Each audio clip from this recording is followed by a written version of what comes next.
Potential treatment ito for HIV/AIDS, anti-stress effect para sa taong problematic, anti-toxic effect kapag laging mainitin ng ulo, anti-arthritis para sa arthritis, at diuretic activity para sa taong hirap makaihi. Sa experimental at clinical studies na ginawa sa Ayurvedic medicine, sa makabuhay plant o mas kilala sa iba pang tawag na panyawan. Ilan lang ang nakakaalam nito dahil walang doktor ang nagpa-practice nito dito sa Pilipinas.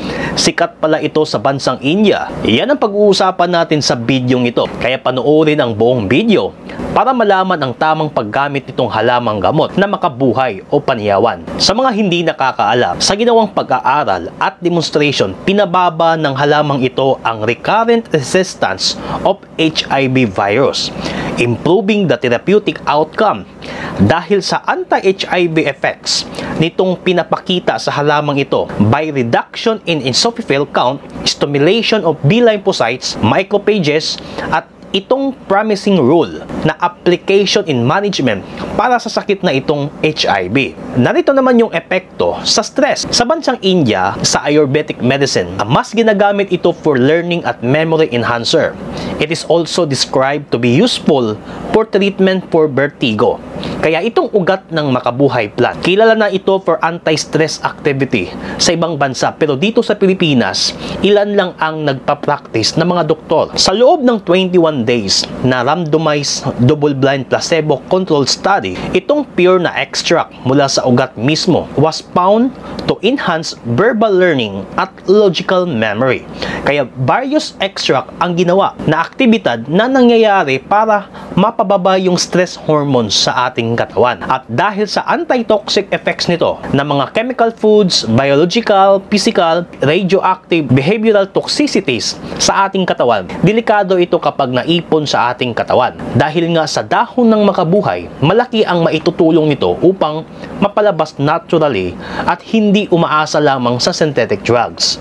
Para sa mga may rheumatoid arthritis at osteoporosis patients, recommended itong makabuhay o panyawan na inumin para hindi lala yung karamdaman. Lumabas sa pag-aaral, malaki ang potential para gawing natural treatment ito sa mga may arthritis patients. Importante ang diuretic activity para sa ating katawan para tulungan yung sobrang alat at tubig sa ating katawan upang mailabas sa ihi. Ang diuretic siyang nag-clear ng extra fluid at upang mapababa ang blood pressure natin. Kaya importante ito para hindi magkaroon ng komplikasyon katulad ng heart failure at other medical problems. Kaya napakalaking tulong itong halaman na ito. Sa mga lumang paniniwala naman, itong makabuhay o panyawan daw, pangpalaglag. Wala namang sapat na pag-aaral o ebidensya na kayang magpalaglag ng bata itong halaman na ito. Dahil sa mga active ingredients nito, hindi maganda sa katawan kung mapasobra tayo. Siguro kung ma-overdose ka nito, maaring may negative effects. Kaya gaya ng sinabi ko, lahat ng sobra ay masama. At kapag kulang naman, masama rin. Kaya nga may pag-iingat at tamang paggamit nito at tamang dosage para sakto lang ang makukuha nating gamot sa halamang ito. Maliban sa scientific research studies nito, sa mga ipinaliwanag ko, dito naman tayo sa anecdotal reports o testimonial. Malimit dito umaasa ang mga Pilipino. Maraming mga netizen na nagsasabi na nakakapagpababa daw itong panyawan ng blood sugar. Yes, kabilang sa property nito ang anti-diabetes. It is widely used in the therapy by regulating the blood glucose.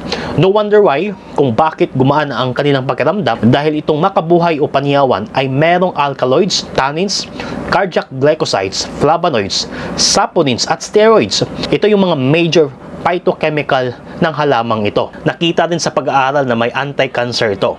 Halos lahat naman ng halamang gamot ay may anti-cancer. Ayaw lang nilang i-develop, baka ma-discover ang gamot. Maraming mawalan ng negosyo.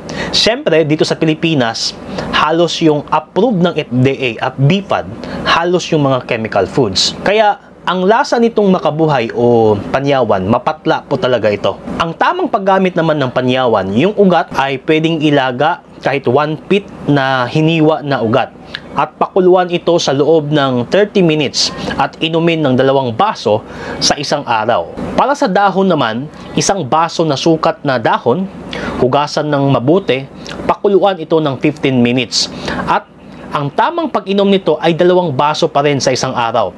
Dapat sundin nyo talaga yung sinasabi ko para hindi susobra sa sustansya at tamang nutrisyon lang ang makukuha natin. Kaya please, pakishare po itong video na ito.